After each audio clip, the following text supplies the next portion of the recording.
So today I'm back at my hide location, photographing small birds, but primarily the main target in this video is photographing nuthatches.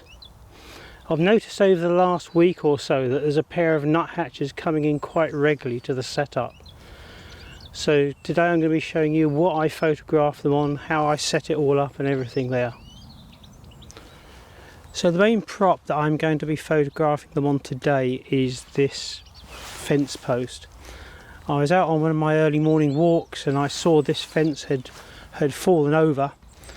It's got a lot of character to it, it's got a lot of texture and that sort of thing, so I picked it up. It's all rotten. I brought it home and constructed this setup here. What you can't see from that viewpoint is that there's actually a channel here. I've drilled out and chiseled out an area here so I can put sunflower hearts, bird paste, broken peanuts in there. There's also holes drilled down here for me to actually put nuts and stuff in. So I set it up and literally within 5 or 10 minutes blue tits, great tits were coming in there. Nuthatch took a little bit longer, but once it started coming regularly it was there all the time. One advantage of it is that it's on spikes. I can pick it up and move it. You can see it's got sort of these spikes on the bottom, so I can just dig it into the ground wherever I want it. That's a big advantage when you're in a set hide like a wooden hide that you can't move around. You set something up there and realise that it should have been a couple of inches closer or a couple of inches to the left or right and that sort of thing. If you actually sort of dig a hole and put a post or something into the ground, you then got to dig it up and move it. With this, it's just quite easy. You just pick it up, can move it wherever you want and just stick it in the ground. So with this fence post here, I can quite easily get some sunflower hearts, just drop them into the channel there. You won't actually see them from the viewpoint of the hide. Initially I'll put a fair number in there, but it might take 10 minutes, 20 minutes, half an hour before the nuthatch actually comes down here. I want to have plenty of birds coming in, blue tits, great tits, goldfinches, greenfinches, because once the nuthatch sees that there's food there, it will come down there. As soon as the nuthatch has been once or twice and it knows there's food there, what I'll do is then, when it's gone, get out the hide, take all the food out, because what I don't want is actually the nuthatch with a sunflower heart in its beak. Okay, so what I'll do is I'll empty it all there, and the nuthatch knows there's been food there, so it'll land here and there won't be any food there and it'll be looking around to see where it is. Initially what I was doing was setting up two setups, this one here, and I also have a little channel in this bit of log here where I was actually again putting sunflower hearts and that sort of thing. So I got shots of it here. I've also got shots of it here. Once I really seriously want to do the pictures, I won't feed them there. You don't want to have two sources of food. You really only want them coming to one area. It might still come down there, the nuthatch, looking for the food because it knows it's seen it there before. And it will come down and it'll look around and say, well, the food's normally here, where the hell's it gone? Obviously, with this setup, I've got lots of feeders around here. Sunflower hearts, niger seed, fat balls and that sort of thing. When I go into the hide properly to do the pictures, I'll take all those away. So what I'm doing here now is taking all the other feeders away. So then they can only come to this one area. I don't want them going on all these other bits around here. So all those will go. And when I've finished at the end of the day and taken all the pictures that I want, then I'll put them back.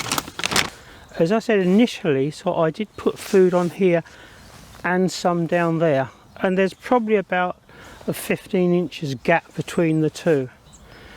So I'm going to frame them up nice. It's about the right distance for photographing them with a 300mm lens from my hide. But obviously here they would be far too close. I'd be cutting the heads off. So this is where you spoke about in my previous video about a zoom lens being very, very useful in a hide, so you can then reframe. I've got round that problem now. I haven't actually bought the 100 to 400. I've found a way of using 2 cameras in a one-man hide quite comfortably, and I'll show you that shortly. So in my previous video I was using the Olympus 100 to 400 zoom, which I'd borrowed from a friend. I was debating whether to buy that, but in the end I didn't, because I found a solution to actually using 2 cameras in a small one-man hide.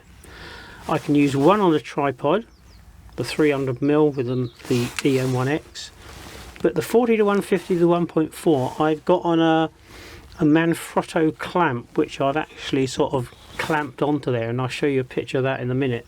It works very, very well. So here we've got a close-up view of the actual Manfrotto clamp, which is clamped onto a wooden beam that I've got sort of screwed into the hide. The advantage of this is I can take the actual central column out of my Manfrotto tripod and put this into the clamp, and then I got the full operational use of pan, tilt and movement on a tripod head. And certainly for video that's a lot better than using a beanbag or anything like that. I could have actually got round the problem of doing away with a tripod altogether and putting a ledge in here and using beanbag. Beanbags are fine for still photography. I'm tending to shoot a lot more video now, and beanbags aren't ideal for video photography, so you really need a tripod or some form of support. But this works very well. I got the idea from someone who contacted me about my last video, Phil, and he suggested this Manfrotto clamp, and it works exceptionally well, so I'm pleased with the setup. The advantage being that now I can shoot with 300mm lens here, 40 to 150 zoom lens with a 1.4, so if a larger bird comes down to the setup I can still get it in. I'm not going to be cutting the tops of the heads off. So one essential piece of equipment that you do need for bird photography when you're photographing from a hide is a toothbrush. You'll notice on this branch the birds have been coming in really a lot, and there's actually bird droppings here, there's bird droppings there. So what you need is a toothbrush to regularly clean the actual post up.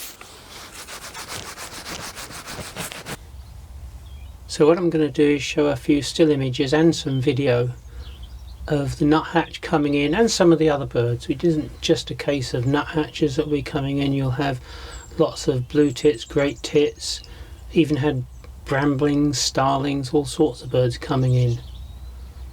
When I initially set it up, what I'll do is put a reasonable amount of seeds into the set, and it will attract a lot of birds coming in. Once the nuthatch sees all the birds coming in, it will know there's food there, and it will start to come in fairly regularly. It takes 20 minutes perhaps before it turns up.